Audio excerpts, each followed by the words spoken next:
What's going on, guys? It's Nick here, back with another video. We got a fun one today. I love the deep sleeper videos because we don't get a ton of chances to talk about these players, and when you're able to hit on super late round picks, it can have a massive impact on your team. So today we're talking about the wide receivers going outside the top 150, meaning it's going to take a mid 13th round or later to get them. I'm using a composite ADP from both Underdog and Fantasy Pros ECR. We obviously do not have just enough redraft league ADPs right now. No one's actually drafting redraft leagues, but you also can't use like pure Underdog ADP if you're looking at redraft, because that is best ball. Also, Jaden Higgins, Joshua Palmer, two players I talked about in the Wednesday video. They would have made the cut in this one, so I still like them as sleepers later on, but we're not going to talk about them twice in 1 week. So first up, we have Cedric Tillman, ECR 154. I have him 146, so I can say taking him in early 13th round. I think that's a pretty good spot for him. Tillman, 6'3", 213 pounds,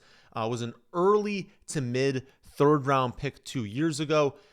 80th percentile head adjusted speed, elite burst, elite catch radius, like the actual frame of Cedric Tillman, him as an athletic player, just the type of body you want as an outside wide receiver is awesome. We've also seen him perform at a high level at times. He just didn't get a ton of opportunities, right? Like as a rookie, wasn't really thrown out there in a large role. Year two, Amari Cooper was their top wide receiver. And so until he was traded away, Cedric Tillman didn't really have that larger role on the offense. But then again, Cooper traded away midseason. Tillman becomes a full-time wide receiver, commands 12, 9, 11, and 8 targets in his 4 healthy games as the starter. During that stretch, he ran a route on 87% of dropbacks. He had a team-high 21% target share, 6 end zone targets, 26% first read percentage. He had the highest first downs per route run rate on the team, which is a highly predictive stat. Again, it's only a 4-game sample because he did suffer the concussion, forced him to miss the rest of the season. But when he took over as the starter last season, he was their top wide receiver. The biggest concern this season is obviously going to be quarterback play. We truly have no idea who the quarterback's going to be, how good they're going to perform, but we can at least find some comfort in the fact that it is a wide open competition. And, if there was no competition, their only quarterback was horrible, it's going to be rough, right? They have one option and it's bad. So it's not going to be a good season at quarterback. At least them having right now 4 different quarterbacks fighting for the job, there's at least a chance that one of them steps up, one of them is just mediocre. We don't need elite quarterback play here. We just need someone to be serviceable. So we'll see what happens throughout camp. Obviously, we're going to like Tillman a little bit more if one of the quarterbacks starts to separate. We get a little bit excited about their potential. But I do really think that as long as we get just like serviceable quarterback play, that Tillman does have a chance to be the Browns' top wide receiver. Judy, obviously is the main competition there, but he outperformed Judy when he became the starter last season. Judy really started taking off once Tillman was out. And I really wouldn't worry too much about Deontay Johnson. Signed a 1-year, $1 million contract, $0 guaranteed. If any other team would have been willing to give him a little bit more money, he'd have gone to a better location. He'd have taken more money. It wasn't like he really, really wanted to go to the Browns and was taking a home discount or something like that. Like, the NFL did not want him. So I don't think he's a huge threat to the workload of Tillman. So you've got a real chance, in this, again, early 13th round secures him, right? You don't even have to take him in the 12th round and get him in the 13th round. So potentially your last wide receiver, but maybe second to last wide receivers, depending on how deep your bench is. 13th round pick for potentially the Browns' top wide receiver. Is going to be down in a ton of games, throwing the ball a ton. I think that makes him a great pick. Next up, we have Pat Bryant, ADP 141st, obviously undrafted.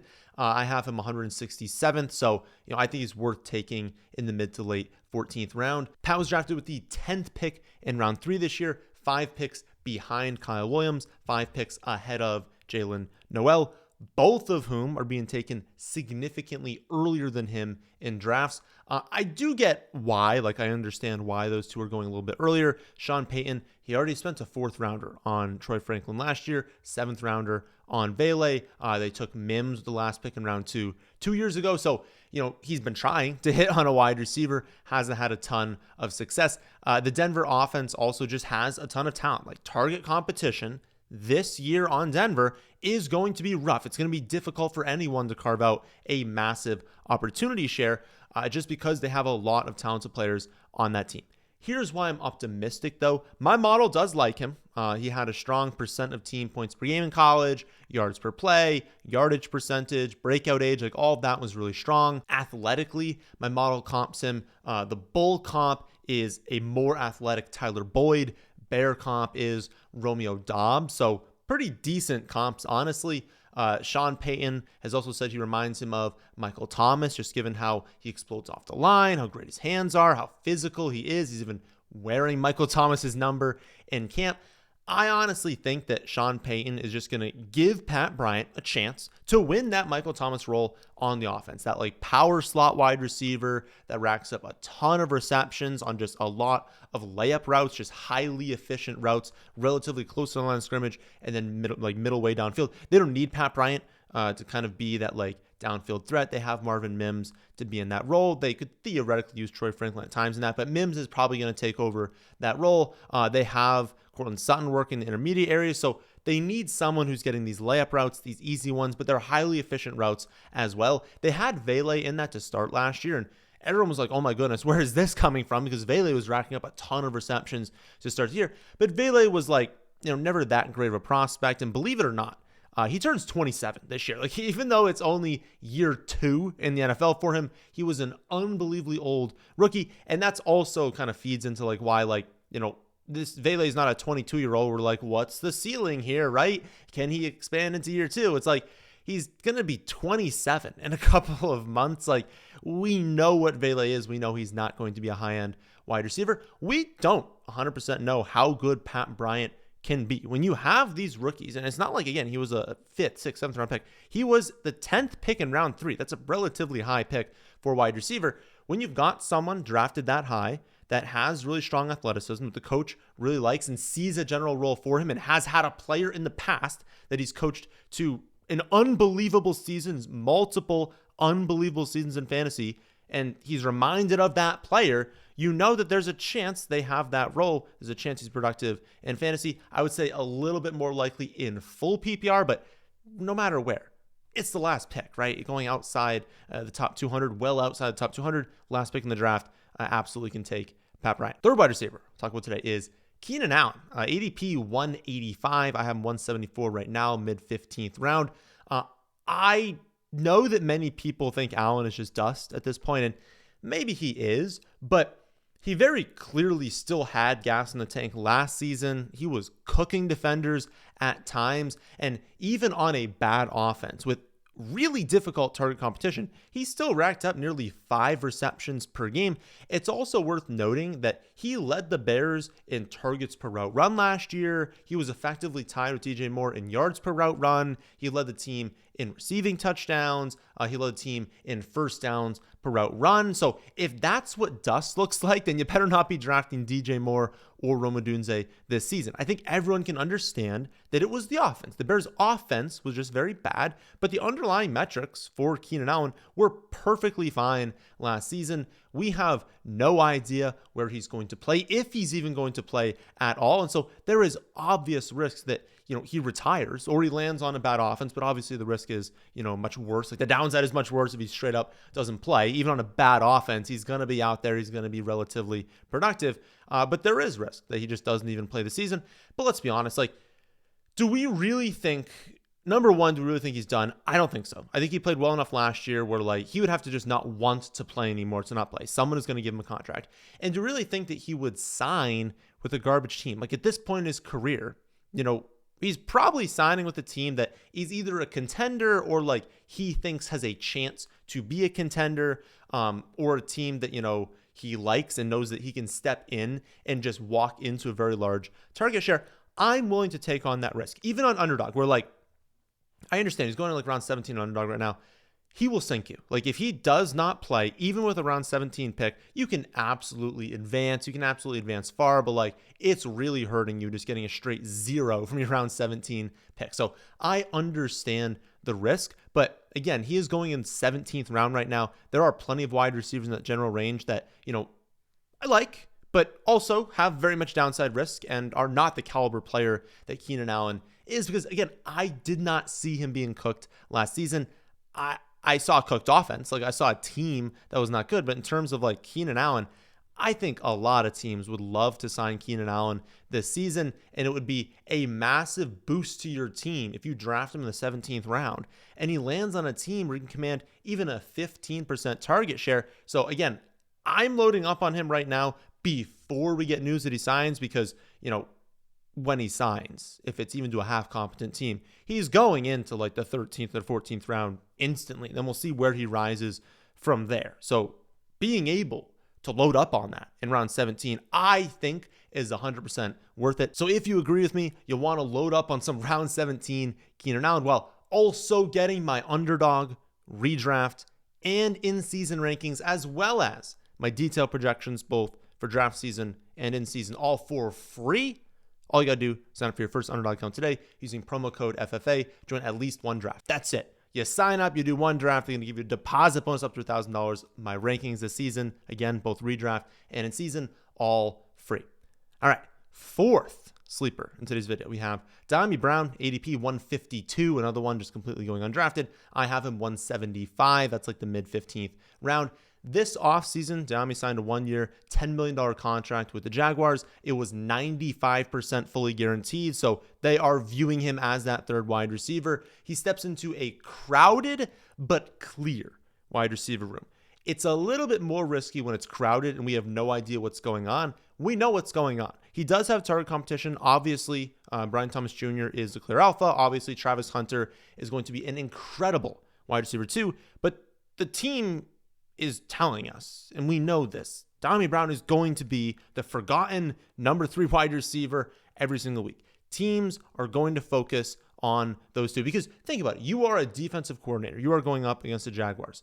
Bryant Thomas Jr., Travis Hunter, they're going to give you nightmares trying to game plan and how the heck you stop these two wide receivers. You're going to have to settle out. You're going to need safety help. You're going to need double teams. You are going to need to find ways to slow these two. You are not for a second worrying about shifting coverage over for Dyami Brown. And so if he's their clear number 3 wide receiver, he's going to have games where he has single coverage exclusively, has no help over the top. That's dangerous with a player like him. He also closed the season really strong in their 3 playoff games. He had 5 receptions for 89 yards and a touchdown against the Bucs, 6 for 98 against the Lions, 3 for 42 against the Eagles. The season-long underlying stats also weren't that bad. He led the team in yak per reception. He was first by a mile in missed tackles force per reception. He actually had the most design plays on the team. He was 3rd in yards per route run. Liam Cohen has also been very positive when talking about him this offseason. He said he's been, super productive.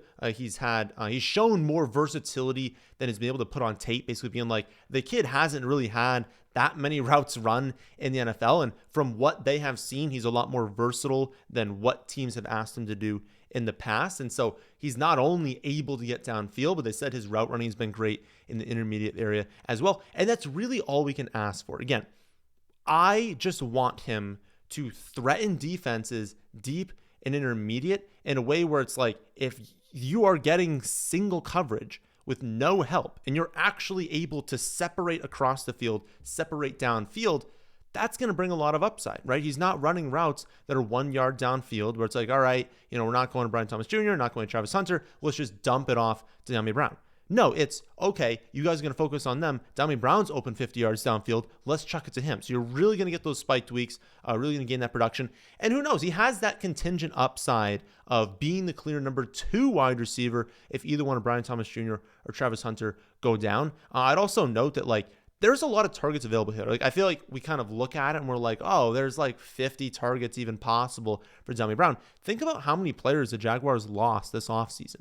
Evan Ingram, Christian Kirk, Gabe Davis, Devin Duvernay, those 4 leave behind 169 targets from last season. And that's with Trevor Lawrence missing 7 weeks. It probably would have been higher because they're going to throw at a higher rate with Trevor Lawrence at quarterback. And that's still counting Parker Washington, who Dyami Brown's easily going to pass Parker Washington. He had 51 targets he commanded. So this is actually a really good landing spot for Dyami Brown. There's enough room here for Brian Thomas Jr. to get 140 plus targets, for Travis Hunter to get 120 of his own, and for Dyami Brown to still get around 90. So that's a lot of production potential on the table. Like, if Dyami Brown's going to be around 90 targets, he can finish as a top 40, 45 wide receiver, currently the wide receiver 99 in the industry. That's a lot of room to, return value on that investment. And then again, that's not even counting the contingent upside. That's saying Brian Thomas Jr., Travis Hunter, stay healthy. There's room here for 90 targets for Dyami Brown. One of them gets hurt, he's shooting up over 100. That's great value with, again, your last pick. Like, you do not have to take these guys early at all. Final wide receiver over today is Darius Slayton, ADP 211. Again, can take him in the final pick of the draft. I have him at 180, late 15th round. Slayton signed a 3-year, $36 million contract with the Giants this offseason. That is $21 million guaranteed. That's a lot. He's coming off a down season, but sometimes you got to follow the money. Sometimes you got to look and be like, what are teams actually spending to acquire or keep these players? It's less than Adams and Diggs, but it's not as much less as you would think. And there's actually more guaranteed money in this contract than Joshua Palmer got, than Cooper Kupp got, than Deebo Samuel got. So some of these guys are making a little bit more per year, like an average salary, and definitely Diggs and Adams are. But in terms of guaranteed money, it's only $4 million less than Adams, $3 million less than Stephon Diggs. That should just tell you something about how highly they view Darius Slayton. He is the locked-in wide receiver 2 behind Malik Neighbors, and Wan'Dale is more that slot-only number 3, incredibly low ADOT among 113 wide receivers last season with at least 200 routes run. Only Curtis Samuel and Greg Dortch had a lower ADOT than Wan'Dale Robinson. I think there's going to be a big shift in target share for the Giants this season because, believe it or not, Wan'Dale Robinson commanded 140 targets last season. Devonta Adams was 8th in targets last year. Amon-Ra St. Brown was 9th. And then DJ Moore and Wan'Dale Robinson were tied for 10th. That is absolutely nuts. That's not something I expected to see looking at it, but also highlights how inefficient those targets were. He gained 699 receiving yards on 140 targets. The only wide receivers with a lower yards per target last season were Brandon Cooks, Xavier Hutchinson, Jonathan Mingo, Mason Tipton, and Jalen Polk. Not a list that you want to be on.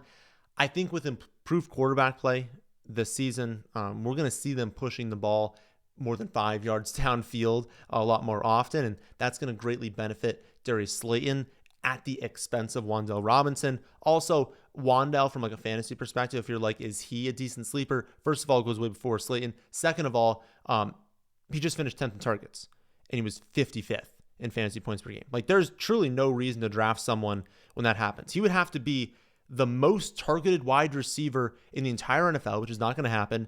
And still, you'd be like, am I even starting him in the flex spot in fantasy?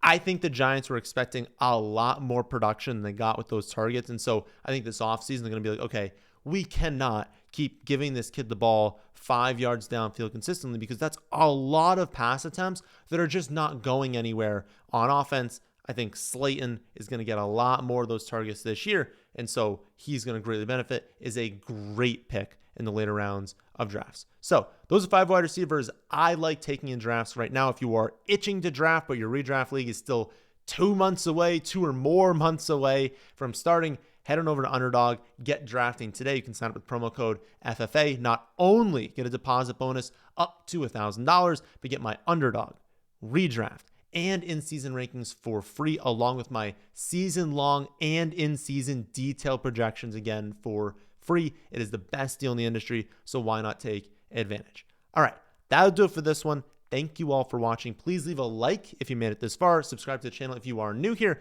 And I'll see you all for tomorrow's video where we go over the running backs I think experts are wrong about this season.